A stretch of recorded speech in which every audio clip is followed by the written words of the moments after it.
Today is Tuesday, August 4th, 2024.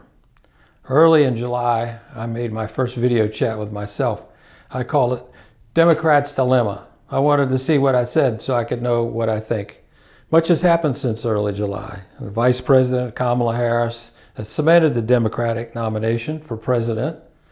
She has stimulated record fundraising as well as enthusiasm among Democratic voters. I call this little chat the die is cast. Nate Silver's Silver Bulletin of August 1 says the presidential election is a toss-up. Kamala Harris is giving Democrats the race that Joe Biden couldn't. I consider Nate Silver to be one of the most hard-nosed as well as knowledgeable statisticians tracking the presidential polling across the nation. In his bulletin, he says, at 5:38, we actually had a formal definition of a toss-up, which is an election where each candidate had at least 40% chance of winning. Now we're quite comfortably into that territory. As of this afternoon's model run, Harris's odds had improved to 44.6% as compared to 54.9% for Trump and a 0.5% chance of an electoral college deadlock. It's not exactly 50-50, but close enough that a poker player would call it a flip. Democrats have ace-king suited and Republicans have pocket jacks. I guess you have to be a poker player to fully understand that. Anyway, he goes on, he cautions the bear case for Harris, particularly that she could win the popular vote but lose the electoral college, still applies. Bottom line, though, Democratic odds have clearly improved. The Harris campaign raised something like $310 million in July.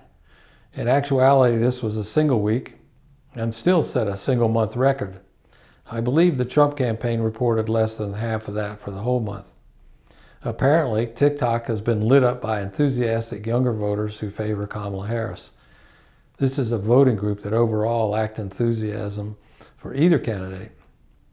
The Trump team seems to be at something of a loss in dealing with the new dynamic. Last week, Mr. Nasty showed up at the convention of the National Association of Black Journalists. He took the opportunity to insult black journalists and voters, along with Vice President Kamala Harris. I have to believe this was calculated to appeal to his MAGA base, not to engage in any sincere dialogue aimed at any black voters who might have contemplated voting for him. I guess Trump was successful in reclaiming the spotlight for himself. Nonetheless, I think the more people that see Trump for what he is, the better. Trump's response to the vice president ascending to the top of the Democratic ticket has been to attack Kamala Harris personally, to call her dumb and low IQ along with racial and gender smears. The general Republican response seems to be that she is a DEI hire, slept away to her position, and laughs weird. Not only that, Trump's camp, notably his vice presidential candidate, J.D. Vance, is attacking the very voters they could need with his cat lady comments. Trump continues to trash the country by calling us a failing nation.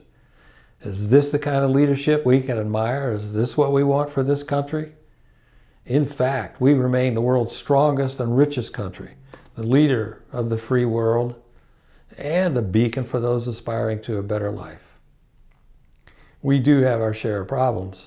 It would certainly help if Trump and his fellow Republicans actually articulated those problems and proposed some workable solutions.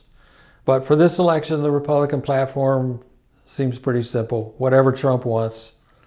The closest thing to a Republican agenda is Project 2025, which would reverse the progress that we have made over the last 250 years as a nation. I see this reversal as a radical reaction to the present, to cultural conditions and current demographics in the U.S. Trump's wild exaggerations elevate fears about largely cultural factors, such as immigrants taking over the country. Trump seeks to entice voters into sacrificing their economic and even quality of life and interests as a salve for those very fears that he stokes. The country is divided. Presidential elections are notoriously close, with deciding margins of a few percent or even tenths of a percent. The MAGA crowd has stultified in my opinion, And Democrats are improving their odds by energizing younger voters. They are the future, and they consequently have the most at stake in this election. I'll do everything I can to help Democrats maintain the momentum. Now, I know what I think.